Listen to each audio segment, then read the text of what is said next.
जिन दिनों किसानों के भेस में खालिस्तानियों ने दिल्ली को घेर रखा था, इस्लामी कट्टरपंथी राजधानी के अंदर सड़कों को जाम कर रहे थे, या ऐसा कोई भी अन्य घटनाक्रम, हम में से बहुत सारे लोग धैर्य खोने लगते हैं। हम चाहते हैं कि सरकार सेना और पुलिस का प्रयोग करके उन्हें हटा दे, लेकिन ऐसा करने के बाद क्या परिणाम होता है, हम इस बात को भूल जाते हैं। वर्तमान विश्व का इतिहास ऐसी घटनाओं से भरा पड़ा है जब सरकारों द्वारा कड़ी कार्रवाई ही अराजकतावादियों की संजीवनी बन जाती है। वास्तव में वो यही चाहते हैं, ये उनकी रणनीति का हिस्सा होता है। जनता के बीच लोकप्रिय सरकारों को केवल हिंसा से हटाया जा सकता है। यूक्रेन और पाकिस्तान समेत ढेरों अफ्रीकी और एशियाई देश इस बात का उदाहरण हैं। बांग्लादेश में शेख हसीना ने वही चूक की। हमें नहीं भूलना चाहिए कि अराजकतावादी शक्तियां हमेशा चाहती हैं कि सरकार को हिंसा करने के लिए मजबूर किया जाए, क्योंकि एक बार जब हिंसा आरंभ हो जाती है तो नियंत्रण उनके हाथ में होता है। उनके पास झूठ फैलाने और नैरेटिव गढ़ने का एक ऐसा अंतर्राष्ट्रीय तंत्र है जिसकी तोड़ बड़ी बड़ी सरकारों के पास भी नहीं है।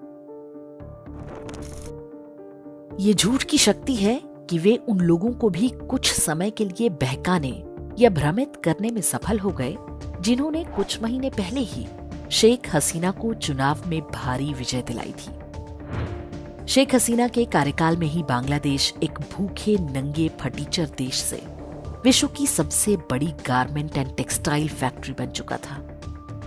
आप चाहें तो अपनी कपड़ों की अलमारी भी चेक कर लें, कई मेड इन बांग्लादेश कपड़े मिल जाएंगे। जो युवा बांग्लादेश की आर्थिक समृद्धि के सबसे बड़े लाभार्थी थे, उन्होंने ही अपने पैरों पर कुल्हाड़ी मार ली। शेख हसीना के जिन अंडरगारमेंट्स के साथ वे फोटो खिंचवा रहे थे, वे भी बांग्लादेश में ही बने रहे होंगे, लेकिन अब चीन या किसी अन्य देश में बनेंगे। 2024 के लोकसभा चुनाव में आंशिक रूप से यही सब होते हमने भी देखा है।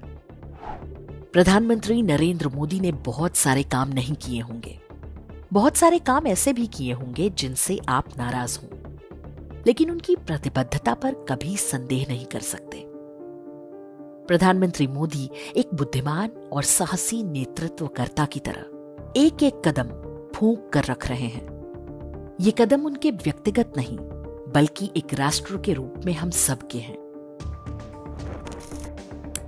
कश्मीर में 370 हटा भी दी गई और एक भी व्यक्ति सरकार की गोली से नहीं मारा गया। किसान के भेस में आढ़तिये 1 वर्ष तक दिल्ली को घेरे रहे। सामान्य नागरिकों को कष्ट हुआ, लेकिन एक भी फर्जी आढ़ती पुलिस कार्रवाई में नहीं मारा गया। दिल्ली में बैठे नक्सली चाहते ही थे कि पुलिस गोली चलाए, सैकड़ों लोगों की लाशें बिछ जाएं। अमेरिका और चीन जैसी विस्तारवादी शक्तियां जिस प्रकार से विश्व भर में लोकतांत्रिक सरकारों को अस्थिर करने में जुटी हैं, भारत उनके लिए एक बहुत बड़ी चुनौती बनकर खड़ा है। पूरा जोर लगाकर भी वे यहां अपनी कठपुतली सरकार नहीं बिठा पाए हैं। उनका तंत्र हमें जातियों में बांट रहा है, नए नए विवाद पैदा कर रहा है, हमारे उन उद्योगपतियों को निशाना बना रहा है जो उनके इशारे पर चलने को तैयार नहीं। जब इससे भी काम नहीं चल रहा है तो तरह तरह के इंडेक्स जारी करके बताया जा रहा है कि भारत के लोग भूखे नंगे हैं, कुपोषण का शिकार हैं, उनके जीवन में हैप्पीनेस की कमी है, उनके मानवाधिकारों और धार्मिक स्वतंत्रता का हनन हो रहा है, संविधान और आरक्षण खतरे में है, इत्यादि इत्यादि। हमारे पूर्वजों ने जिस शतरंज के खेल का आविष्कार किया, उसमें 64 खाने ही होते थे, लेकिन भारत विरोधी शक्तियां शतरंज के बोर्ड के बाहर जाकर भी खेल रही हैं। उन्होंने अपने नियम बना रखे हैं। इस खेल में जीतना है तो हमें भी यही करना होगा। हमारा नेतृत्व भी यही कर रहा है। हर बात कही और लिखी नहीं जा सकती। बहुमत का अर्थ ये नहीं है कि बिना सोचे समझे निर्णय लेना शुरू कर दें। आपको शतरंज की गोटियां संविधान रूपी चेस बोर्ड पर बिठानी है। कुछ चालें छिपाकर भी रखनी है ताकि विपरीत परिस्थितियों में गेम को पलटा जा सके। यदि पूर्वजों के पुण्य प्रताप से आप में भी राष्ट्रभक्ति की भावना जीवित है, तो आप भी यही चाहेंगे कि भारत शांत और समृद्ध रहे। हमारी संस्कृति, सनातन मूल्य, मंदिर और आर्थिक संपन्नता बनी रहे। हमारा देश बांग्लादेश या पाकिस्तान ना बनने पाए, तो कम से कम उस नेतृत्व के साथ अंगद की तरह पांव जमाकर खड़े होना पड़ेगा जो इस युद्ध को लड़ रहा है।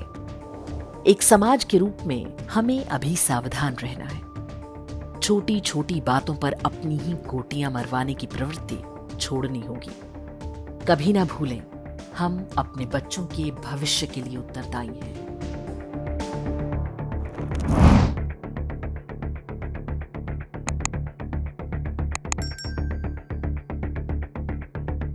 इंडेक्स ऑनलाइन के वीडियो समाज को समर्पित हैं। आप इनको डाउनलोड करके जैसे चाहे वैसे प्रयोग कर सकते हैं। चाहे तो आप हमारे टेलीग्राम चैनल से जुड़ सकते हैं। वहां सारे नए पुराने वीडियो आपको मिल जाएंगे।